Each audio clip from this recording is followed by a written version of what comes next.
It's interesting because after you graduated high school, you went to study architecture for 2 years. You did a degree in architecture. And so was that your plan? I mean, did you, or was it sort of like, well, if the rap thing doesn't work out, like, this is what I'll do? Both. It was my plan because I figured the rap thing wasn't going to pan all the way out. Yeah.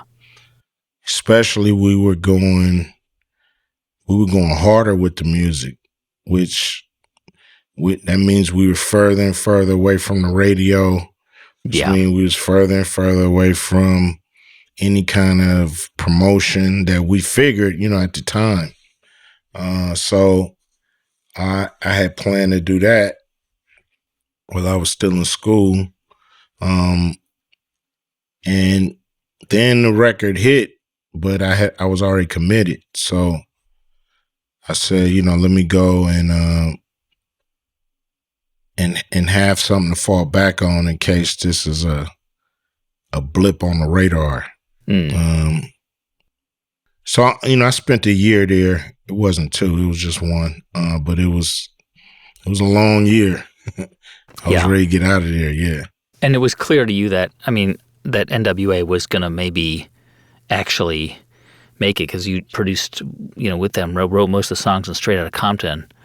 When that record came out, and it's just portrayed so powerfully in the film. When that record came out, as you say, it was like a bomb that dropped, right? And particularly the song "Fuck the Police," which is worth talking about for some time right now, especially now because of it seems there's so much about it that's still so relevant. When that song came out, did you have any idea or any expectation that it would become this lightning rod, that it would actually be this thing that would be the FBI would get involved and it would become just a massive song? It was a point when we were making a song, when it was already done.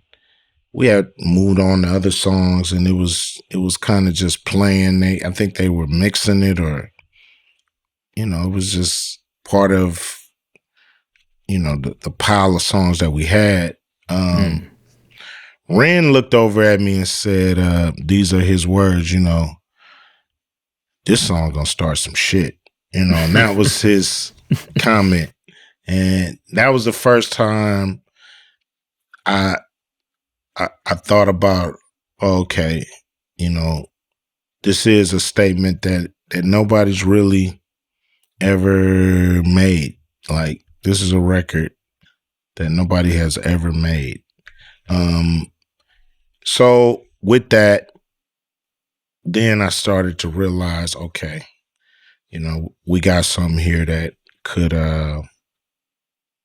be our version of Fight the Power, in a lot of ways. There clearly was a shift, and your music was political, but also, it was a reflection of what you saw around you, which was violence too.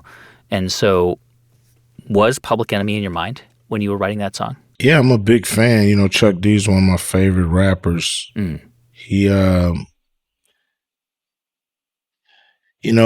these MCs that I mentioned, from Melly Mel to Chuck D to KRS-One to Ice-T, these are world changers.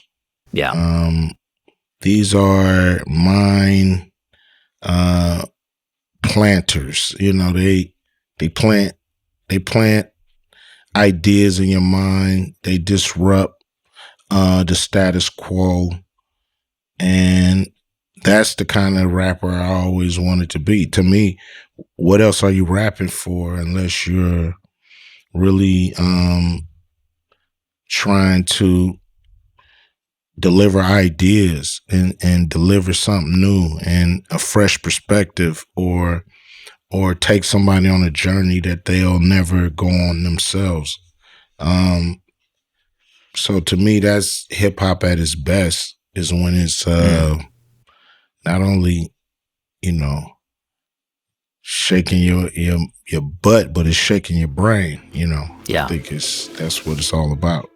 If you like this clip and you want to watch another one, click right here. And if you want to watch the entire episode, click right here.